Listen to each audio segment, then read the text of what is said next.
Okay, so I'm just doing a real quick video response because Shyla had posted in the doll forum on Facebook about face proportions and getting things accurate, and when you're doing realistic dolls, of which I don't do. I don't even bother to attempt them at that, and I like things out of proportion, in all honesty.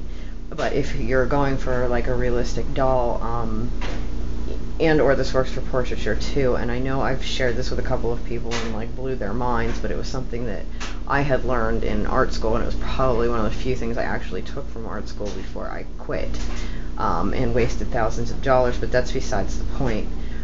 Your face is completely in proportion with itself. It's kind of crazy how the human body works. I'm going to switch hands here. Uh, One of the things that she was talking about was the ears. If you take your thumb and put it on the tip of your nose and your forefinger on the corner of your eye and then pull it back, it is the exact same size as your ear, and it sits in exact conjunction with that point on your face. And I know when you're working with smaller dolls, it's harder to do that, but it's a good way to measure out where your ear should be sitting.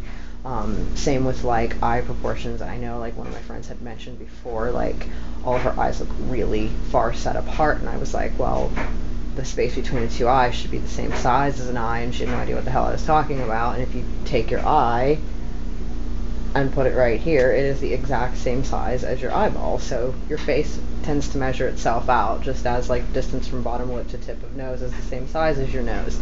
It's kind of weird how your face is all in conjunction with itself and in proportion with itself. But your whole body works that way. It's from your wrist to your elbow is the size of your foot.